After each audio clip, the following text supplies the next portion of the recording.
Tudo bem? Eu sou o Filomeno, esse aqui é o Terra das Finanças e eu tô aqui para te ajudar a sair do zero e a chegar no patrimônio de pelo menos R$ 100 e aí para frente 200 mil, 300 mil, 1 milhão, o quanto você achar que vale a pena. E hoje eu quero falar com você sobre o que é que torna a educação financeira ou inteligência financeira, como algumas pessoas passaram a chamar, né, esse termo. Por que que a inteligência financeira ou a educação financeira são tão importantes assim? Como é que pode ser que isso valha mais do que riqueza, né? Parece uma loucura isso, não parece? Só que não é uma loucura. É possível que desde os primórdios da nossa civilização, algumas pessoas sempre foram mais ricas que outras e a gente sempre se perguntou por quê. E aqui, obviamente, eu vou tirar fora as exceções, né? Quem nasceu em famílias ricas, ou quem recebeu uma grande herança, ou quem por algum desígnio divino aí recebeu muito dinheiro. Eu estou falando de duas pessoas ou mais pessoas que começam exatamente iguais, no mesmo ponto, e algumas alcançam a riqueza e outras não. Por que será que essas que alcançam a riqueza conseguiram fazer isso? Muito provavelmente é porque elas entendiam uma lógica, a lógica de funcionamento do dinheiro, da riqueza, enquanto para as outras pessoas isso talvez não fosse muito claro. Esse conhecimento hoje, que talvez na época, lá atrás, não fosse um conhecimento tão disponível assim, já que conhecimento na humanidade sempre foi um sinônimo de poder, né? E hoje a informação está muito mais disponível. Mas assim, mesmo com tanta informação, com tanto conhecimento disponível, a gente ainda vê isso acontecendo, né? A gente ainda vê no mundo todo pessoas que começaram iguais, umas têm uma condição financeira tranquila, muito mais confortável, e outras passam dificuldades. E aqui é bom deixar claro que isso não tem nada a ver com a disposição do trabalho. É claro que é difícil você ser pobre, muito pobre, e enriquecer sem trabalhar. É bem difícil isso. Mas trabalhar muito e não ter atenção ao dinheiro, provavelmente também não vai te deixar rico.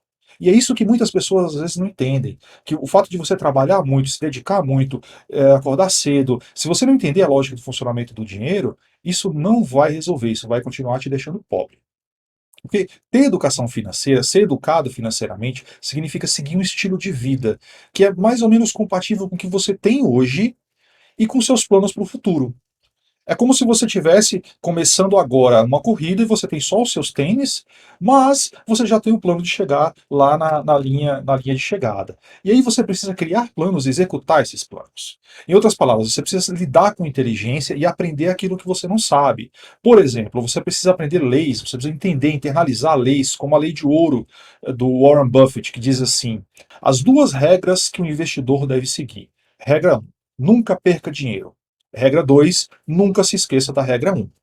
Tem um tom de humor nessa lei de ouro, mas ela é muito, muito especial, porque ela diz para você o seguinte: antes de você arriscar aquilo que você deu duro para ganhar, pense bem, pare e pense bem. Isso reflete uma das informações que a gente talvez não tenha, que a gente não recebe quando a gente está na escola, o que é uma pena, porque todas essas informações, esses princípios, a gente poderia já ser ensinado na escola mesmo, desde pequenos, mas coisas que a gente não aprende, como por exemplo, riqueza é 20% conhecimento e 80% atitude, comportamento. Porque conhecimento, normalmente, se você for procurar, você encontra. Então, se o conhecimento está tão fácil, está disponível, por que então todo mundo não é rico, né? Por quê? Porque falta o comportamento, porque falta a atitude. E aqui eu quero explicar que quando eu falo de educação financeira, eu não estou falando de um curso de faculdade, eu não estou falando de você fazer economia ou fazer finanças, embora você pudesse realmente ter aprendido isso na escola, uma pena a gente não ter isso no currículo, mas não é esse tipo de educação que eu estou falando. Eu também não estou falando de um livro que você lê uma vez na sua vida e que muda tudo para você. Isso pode acontecer. Existem livros muito bons e livros que transformam muita gente, mas a atitude de você implementar aquilo que você aprendeu, aquilo que você talvez até já saiba, vai valer sempre muito mais. E educação financeira também não é sinônimo de você ficar rico rápido. E nem de uma maneira fantástica, como a gente vê nos filmes, né?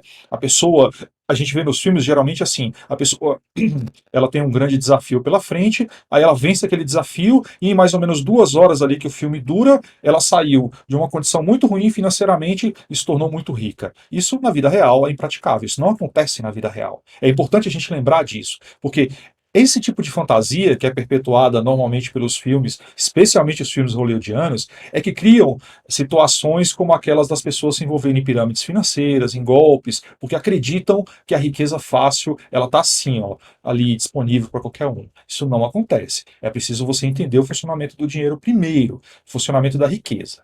E por que que você precisa entender isso? Porque é o seguinte, cada um de nós tem uma noção de como o dinheiro funciona, geralmente baseado naquilo que a gente viveu, naquilo que a gente aprendeu com a nossa família, no contexto que a gente viveu. Se você viveu num contexto muito duro, muito difícil, com muitas dificuldades, você tem uma relação específica com o dinheiro. Se você vem de um contexto mais tranquilo, se você nunca viu seus pais reclamando de dinheiro, se você conviveu com o dinheiro de uma maneira mais fácil, mais confortável, você tem uma outra relação. Mas ainda assim, essas duas pessoas com uma informação, com um contexto tão diferente, podem não entender direito como funciona o processo de riqueza. É para isso que a gente, os educadores financeiros, eles criam formatos para explicar melhor para você como é que você precisa entender esse processo. E aqui, no Terra das Finanças, existe um formato para a gente explicar isso, que é o formato da fábrica da riqueza. Eu vou mostrar para você como é que funciona a sua fábrica da riqueza, que é a minha fábrica da riqueza. Todos nós temos fábricas de riqueza, somos fábricas de riqueza, não é? Pois bem, como é que funciona então a fábrica de riqueza? A fábrica da riqueza, na verdade, ela é uma forma de te explicar como esse processo todo funciona, sem você precisar entender o economês. O economês é uma língua que se fala geralmente no Jornal das 8 e muitas vezes serve para complicar em vez de facilitar a vida da gente. Então a gente ouve aquele noticiário, a gente vê as coisas sendo mostradas ali, a gente não entende nada. Ou a gente vai num portal de economia e também não entende nada do que está sendo falado lá. A fábrica da riqueza, ela significa o seguinte: imagina que você conhecesse ou visitasse uma fábrica de suco de laranja, né? De um lado, você ia ver as laranjas entrando nos caminhões e tal, nas esteiras. Lá dentro existiria uma série de máquinas, a máquina que ia espremer a laranja, a máquina que ia colocar esse suco de laranja dentro de uma caixa, de uma garrafa, fechar, e do outro lado sairia o suco já pronto para ser consumido, para ser transportado para o mercado. No caso da fábrica de riqueza, ela segue mais ou menos esse princípio. Então, imaginando que você seja essa fábrica de riqueza, de um lado você vai fornecer o seu trabalho, você vai fornecer o seu conhecimento, o seu tempo, a sua expertise, a sua experiência, e isso vai ser transformado em dinheiro. Isso vai ser transformado em patrimônio.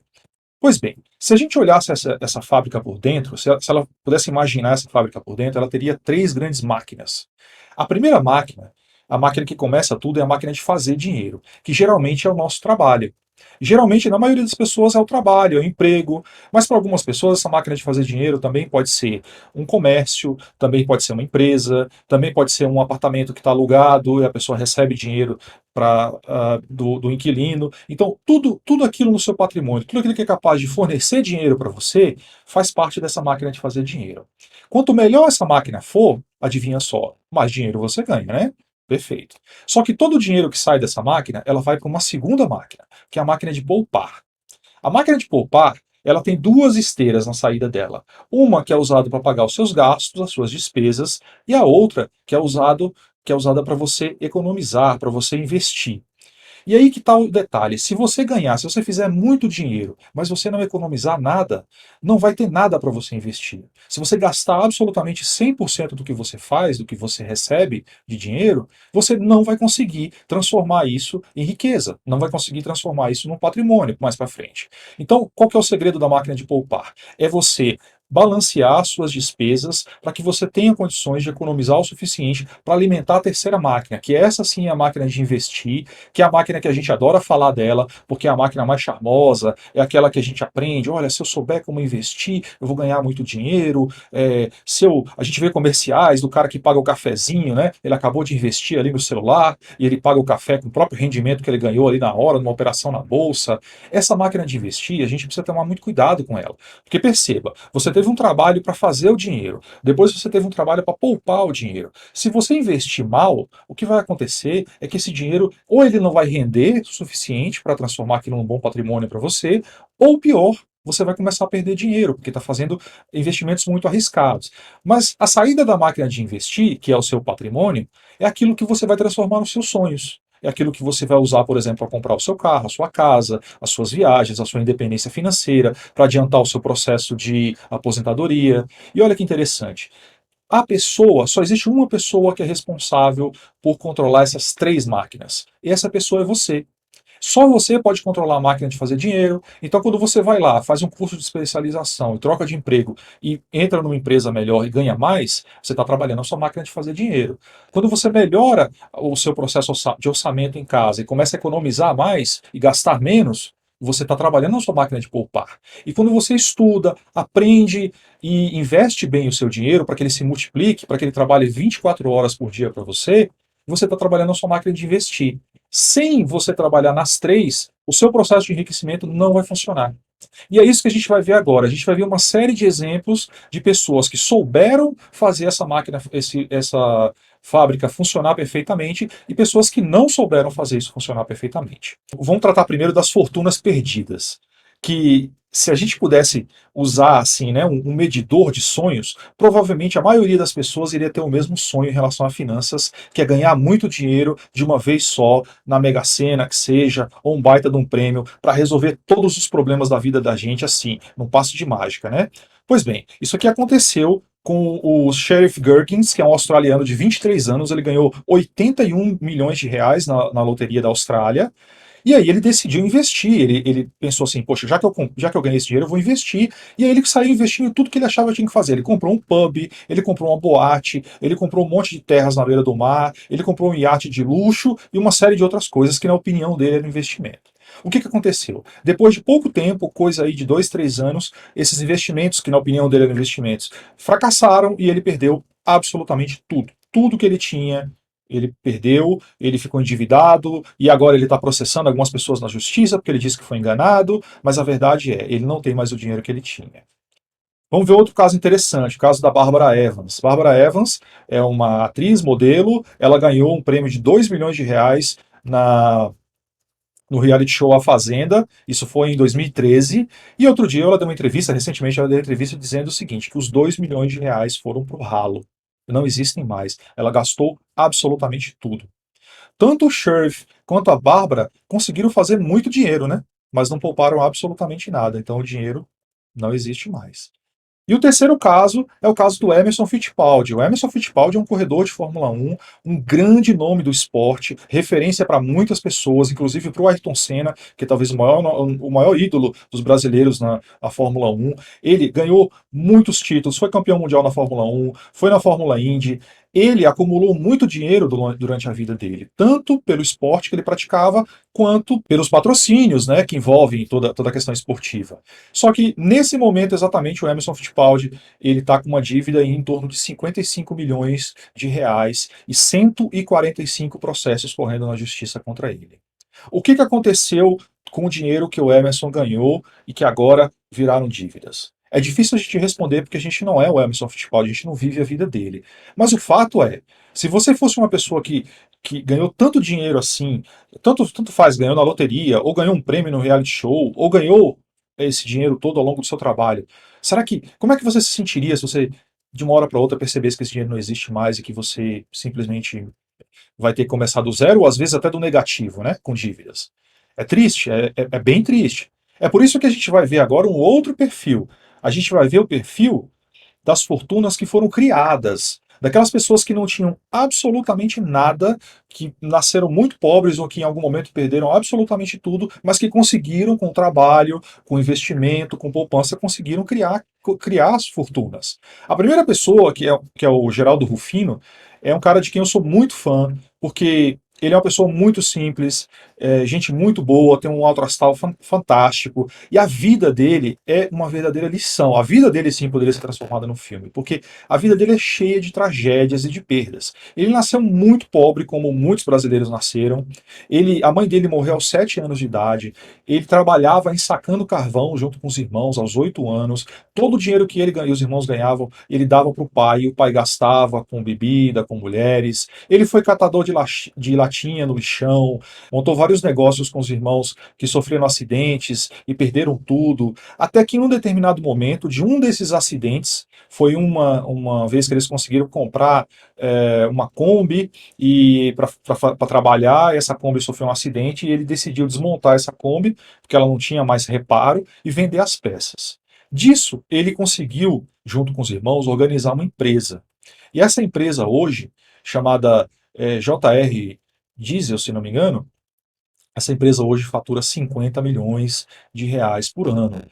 O Geraldo Rufino é o maior nome dos motores a diesel da América Latina, dos motores a diesel reparados. É uma coisa muito, é um nicho muito específico dele, mas ele criou uma fortuna disso. Ele transformou isso numa fortuna. E ele é uma pessoa que vale muito a pena você seguir nas redes sociais, porque ele é um cara muito alto astral e ele conserva ainda a simplicidade com que ele construiu tudo isso.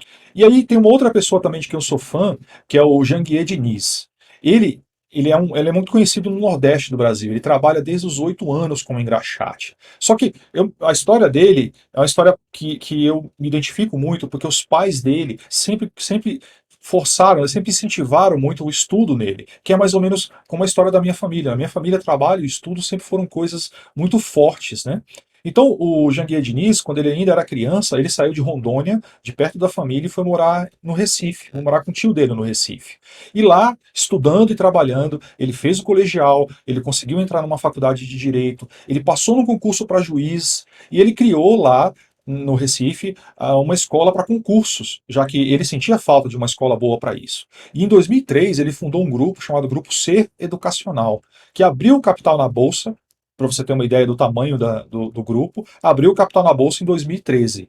O Janguier é um cara também super simples, mas é um cara que mostra o valor da educação. E aí, da educação nas suas várias vertentes, a educação financeira, mas a educação formal, a educação, ser autodidata é muito importante também, né?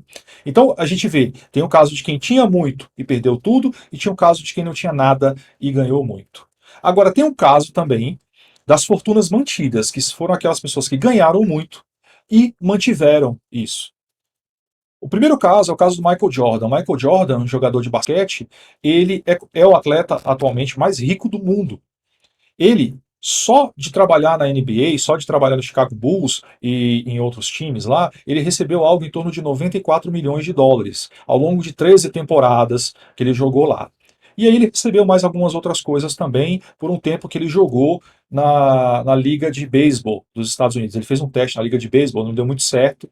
Mas o que é interessante? O Michael Jordan, lá atrás, lá no comecinho, lá nos anos 90, ele se atentou para a questão do patrocínio. Ele começou a representar marcas. Então, a maioria da fortuna do Michael Jordan vem das marcas que patrocinavam ele. Marcas gigantes como Nike, McDonald's, Chevrolet, Gatorade. São todas marcas mundiais e ele foi patrocinado por essas marcas e ele faturou aí algo em torno de 1,7 bilhão de dólares só de patrocínio que são coisas, inclusive, que ele carrega ainda hoje. E aí ele já investiu em times da NBA, ele tem participação em outras empresas, ou seja, ele sabe como o dinheiro funciona, ele sabe como fazer o dinheiro dele render. A fortuna dele é avaliada hoje mais ou menos em torno de 2,1 bilhões de dólares por aí. É o atleta mais rico do mundo. Ele ganhou muito dinheiro e soube fazer esse dinheiro trabalhar para ele e sabe até hoje, né? Ele é dono de muitas empresas, continua sendo patrocinado por várias outras marcas importantes.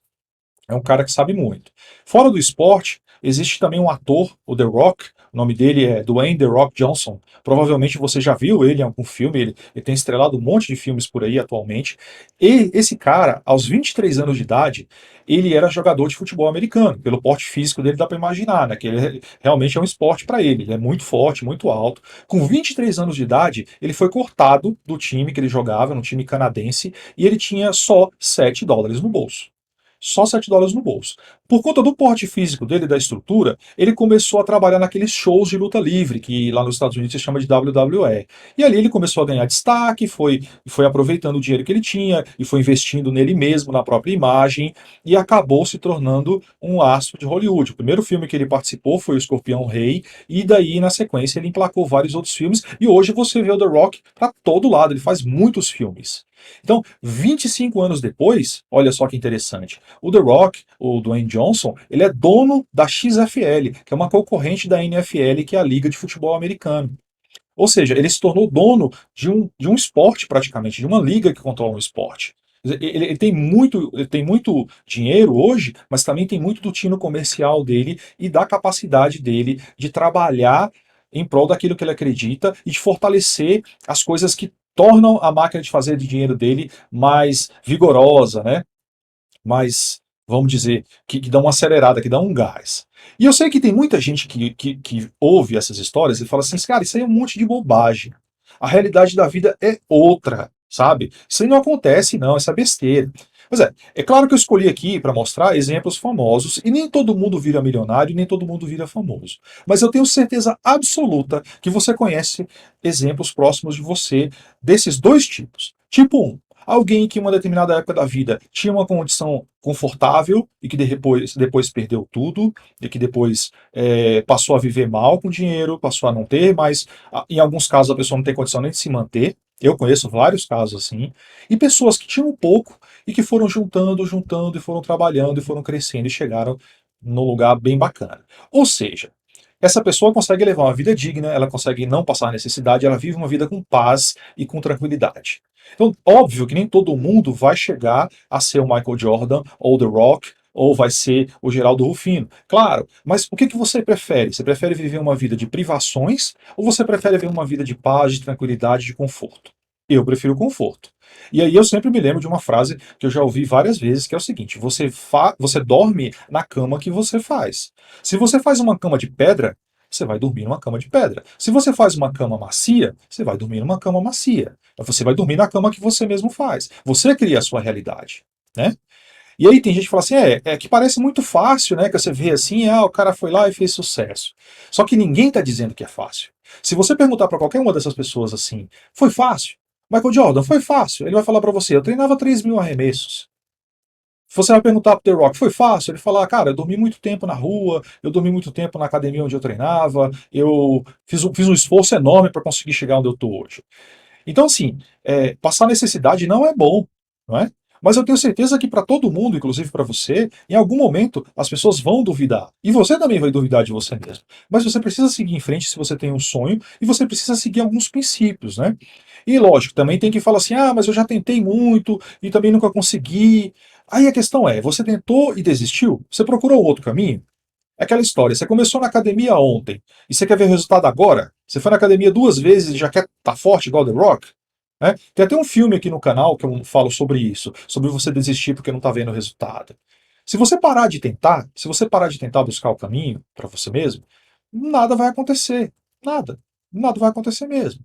Então, assim, é preciso parar de acreditar que educação financeira está ao alcance só dos outros, que o seu caso é diferente. Né? Todo mundo tem isso. Não, meu caso é diferente, aqui no meu caso, aqui, isso, aquilo, outro. As provas estão aí, as provas estão do seu lado. Se você procurar, você vai ver pessoas assim também.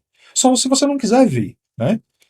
Tem também que pensa assim, mas assim, eu ainda continuo achando que ganhar na Mega Sena vai resolver meus problemas. Não vai. Primeiro que é muito difícil ganhar na Mega Sena. É uma chance em 50 milhões. 33 vezes mais fácil ser atingido por um raio e ainda é mais fácil virar um santo da Igreja Católica do que ganhar na Mega Sena, né?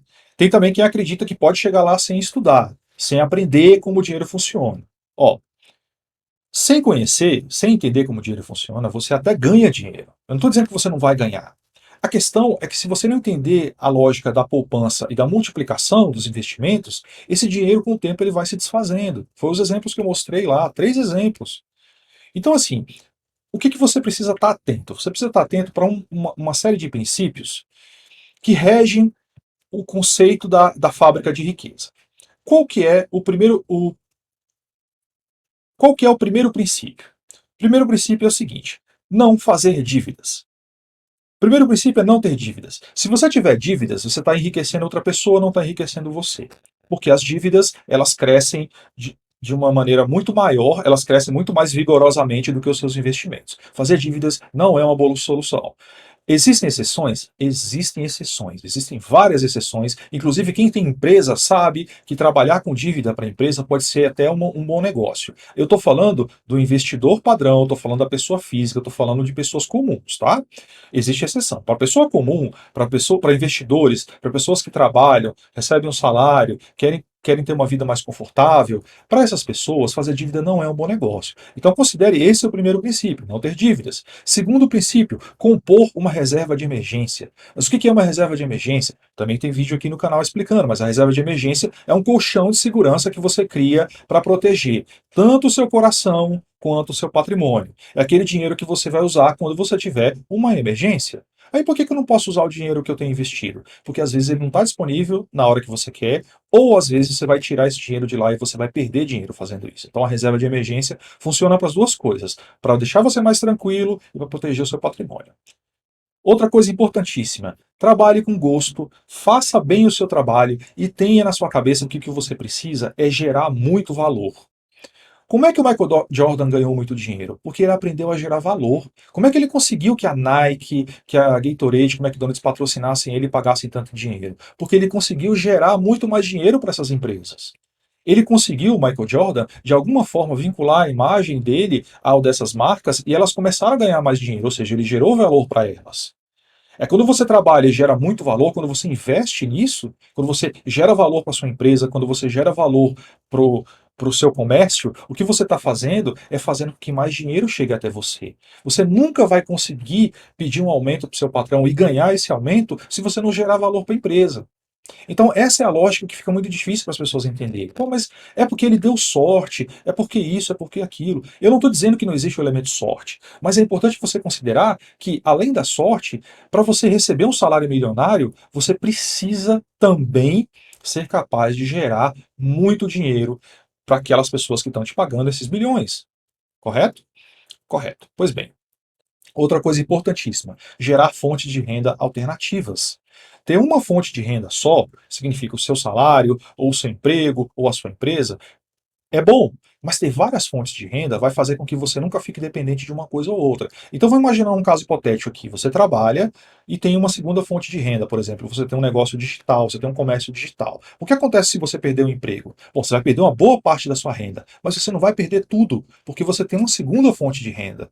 Quem tem só o trabalho e aquele trabalho, é um emprego, recebe ali o seu salário. Se você perder o salário, você vai ficar como? Você vai ter que usar a sua reserva de emergência se você tiver para sobreviver durante o tempo enquanto você procura outro emprego. Então, aumentar a sua fonte de renda também é uma forma de você fazer sua máquina de fazer dinheiro trabalhar mais, né? Vamos falar da máquina de poupar. Você precisa poupar pelo menos 10% do que você ganha. 20% é o desejável. Viver com menos do que você ganha é a regra dos ricos, é a regra dos milionários. Todos eles fazem isso.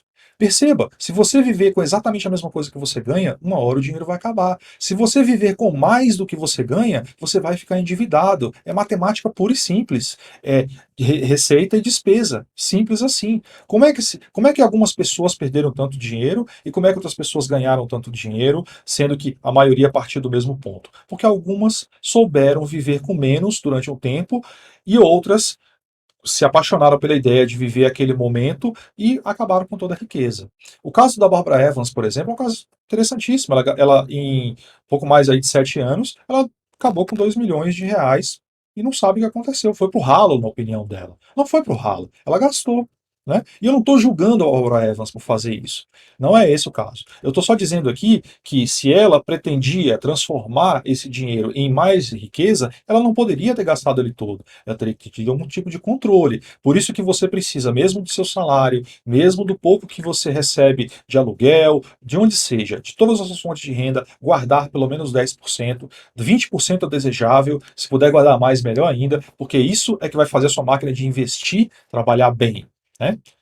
Outro ponto importantíssimo, aprendizado constante. Não significa só fazer cursos, não significa só ir para a escola. Significa ser capaz de estar o tempo todo aprendendo, estar o tempo todo procurando aprender, estudar e aprender a investir. Porque esse é um processo contínuo, ele é para a vida toda. E muita coisa você vai aprender na prática. Você vai precisar aprender como faz, vai praticando, vai tendo dúvidas, vai usando outros recursos que estão à sua mão ali, como os mentores, é, as pessoas que podem te auxiliar nisso para que você consiga chegar no próximo nível. Mas você nunca vai poder parar de estudar e de aprender. Esse é um processo para a vida toda. E ainda bem, né? E ainda bem que é assim. E por último, quando você for investir, você precisa entender que você precisa procurar investimentos de valor.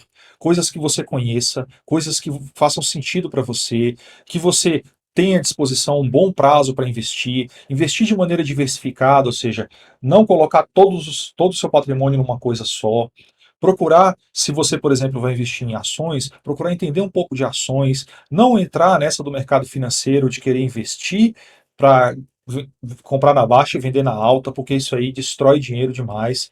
Então, gerenciar os seus riscos quando você está investindo. Quando você coloca o seu dinheiro para render para você, uma das suas obrigações é gerenciar os seus riscos. Significa que eu nunca vou poder correr risco nenhum? Não, não é isso. Ah, significa então que eu nunca vou poder investir em Bitcoin, que é um investimento extremamente arriscado? Não. Mas se você for investir, você vai investir pouco. Você não vai investir o dinheiro da sua casa, o dinheiro da faculdade dos meninos, não vai investir aquilo que vai te deixar na rua se der algum problema. Por quê? Porque é um investimento extremamente arriscado. Muita gente perdeu dinheiro, como o rapaz lá da Austrália que ganhou na loteria, investiu dinheiro em coisas arriscadas. Talvez não fossem arriscadas para quem conhece, mas para ele que não conhecia, era arriscado. Ele assumiu um risco e perdeu. Então, esses princípios são princípios que você pode seguir a qualquer momento, de hoje até o dia que você se tornar milionário como Michael Jordan. Bilionário, na verdade, como Michael Jordan, né? Os princípios são os mesmos. Os princípios são aquelas regras que ditam o nosso comportamento. Então, se eu não sei direito o que fazer, eu sigo o princípio. Qual que é o princípio? Poxa, eu estou em dúvida desse investimento. Qual que é o princípio? Gerenciar risco. Então, eu vou esperar um pouco mais antes de investir. Ah, poxa, eu estou gastando demais aqui. Qual que é o princípio? É poupar pelo menos 10%, tá? Então eu vou ter que dar uma segurada nas contas. O princípio serve para isso. Agora, cada um vai escolher como exatamente vai montar a sua estrutura, porque cada um tem uma vida, cada um sabe, né, as contas que tem que pagar e as suas obrigações, não é? E aí, eu queria deixar uma recomendação de livro. É um livro bem interessante, bem fácil de ler, bem leve, que é o livro O Homem Mais Rico da Babilônia, do George Clason. É um livro antigo, ele começou a ser escrito em 1926. Ele é um conjunto de parábolas que são ambientadas na Babilônia antiga. E ele fala de planejamento financeiro, da importância de poupar, de empréstimos, dívidas, investimentos. É considerado um dos melhores livros de finanças. É uma leitura super bacana de você conseguir fazer assim de maneira leve. Se você não tem contato, não teve contato com nenhuma literatura de finanças até agora, provavelmente esse seria um ótimo livro para você começar. E ele fala, esse livro, ele é um livro de contos, né? Assim, são histórias, são histórias que não são reais. Mas ele conta de uma maneira tão envolvente, tão bacana, que você vai entender que faz muito sentido mesmo, se aquelas pessoas naquela época pensassem assim, faz sentido que algumas conseguissem acumular riqueza e outras não. Então fica a dica de livro aí. Outra dica que eu deixo importantíssima aqui, que vale a pena para todo mundo, é o seguinte: procura aqui no canal, existem vários vídeos falando de várias formas de investir, de vários tipos de investimento, dos cuidados que você tem que tomar, dos erros que muita gente comete. Aproveita para aprender, aproveita para evoluir, aproveita o tempo que você tem para investir em você mesmo. Por sinal, recentemente eu publiquei um vídeo falando sobre como obter mais tempo. Se o seu problema é tempo, tem um vídeo lá que eu ensino você a obter mais tempo, conseguir um tempo para estudar também. E se você tiver alguma dúvida, eu vou ficar muito, muito satisfeito em poder te ajudar por aqui, porque eu acredito também que essa é uma forma da gente viver numa sociedade melhor, que é a gente multiplicar o número de pessoas que são educadas financeiramente, é a gente divulgar aquilo que a gente sabe. Fora que, obviamente, isso também é uma forma de eu continuar aprendendo, de eu continuar no meu processo de aprendizado.